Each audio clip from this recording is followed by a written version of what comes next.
We're in Carlton Place on the River Clyde in the building that we've been here for 31 years where the hospice resides, and we see about 1,200 new patients every year with a life-limiting illness, and we look after them and their families.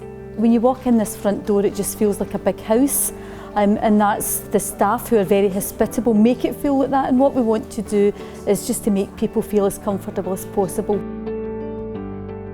What's valuable about a hospice is it embraces the patient as a whole and also cares for the whole family, and it can be from diagnosis of a life-limiting illness right through until somebody passes away.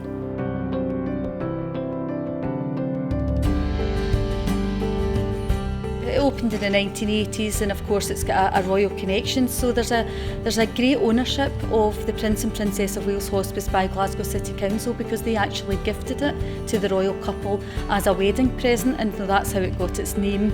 And so this is really Glasgow's hospice. It's a beautiful, warm environment here. It feels like home, but when you go into the inpatient unit upstairs, it feels a bit more clinical, and that's one of the main reasons that we're moving to a new build as well as outside space. The patients and families are at the very centre of everything that we do every day, so it's very, very important for us that we take the wishes of those patients and make sure that we've got an environment that's absolutely suitable for them.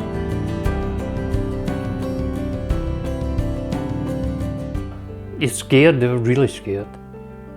You lose your kidney and you say, then that was it, you say, oh, you're fine. Then it comes back again, the other side, your other kidney.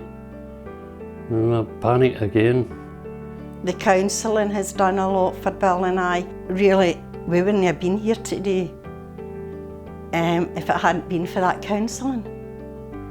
They really, really got us through a bad time.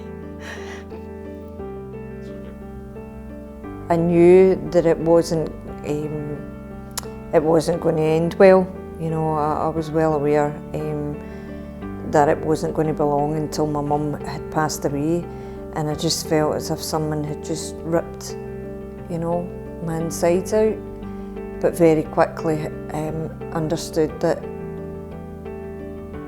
I had to be strong for her and for my daughter and the rest of the family. I wanted help with dealing with it because I honestly didn't know how to. I felt quite broken because my gran was a huge part of my life.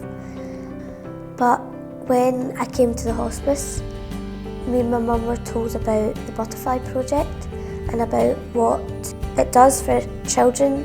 It brings back so many memories. This room is an absolutely amazing place for the children to come to and just feel safe. You're allowed to cry, you're allowed to be upset, but the most important thing is not to forget all the good times you had with that person. Memories. It helped me so much. The fact that they could express themselves in the best way that they could and in a safe environment with other children who were feeling the same stuff. She was our kid sister. She was the youngest in the family, always the baby, always well looked after. We knew she was ill. She was getting treatment. She'd gone through the chemotherapy, the radiotherapy. She'd gone through all the drugs and the hair loss. I remember when I heard that the treatment was unsuccessful, she still had a bit of hope left in her, because I think the mention of a trial drug had been mentioned and she was kind of excited about that. Because possibly that could have given her some hope. But unfortunately it wasn't to be, you know, because it just went from bad to worse, I guess, over a period of time. We didn't know what to expect because we never had experience of a hospice, and it turned out it's just like a hospital. It's more relaxed, it's more comfortable, it's more like home, I guess, but with the medical care on hand, which is exactly what she needed. Pakistani, Muslim or Eastern families are quite large, and everybody wants to visit. As soon as they hear bad news, everybody and their cat and dog want to come down.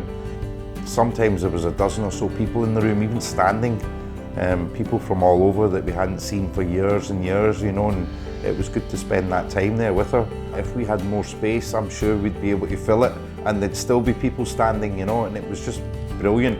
We cannot wait to just get that first brick in place and then get this new hospice built for Glasgow, because Glasgow deserves it. It's almost like going from a single end to a fantastic big house in the country. That's what it will be like for us. It should be out in the open, there should be green spaces, there should be larger rooms, it should be purpose built for the service they need to provide for their patients. Absolutely loved my time here, and I'd love to experience it with the new people that come in, so that's why I think it's so important for people to give in money. Everybody said the hospice is the last stop before the terminus. They taught me how to live, not how to die.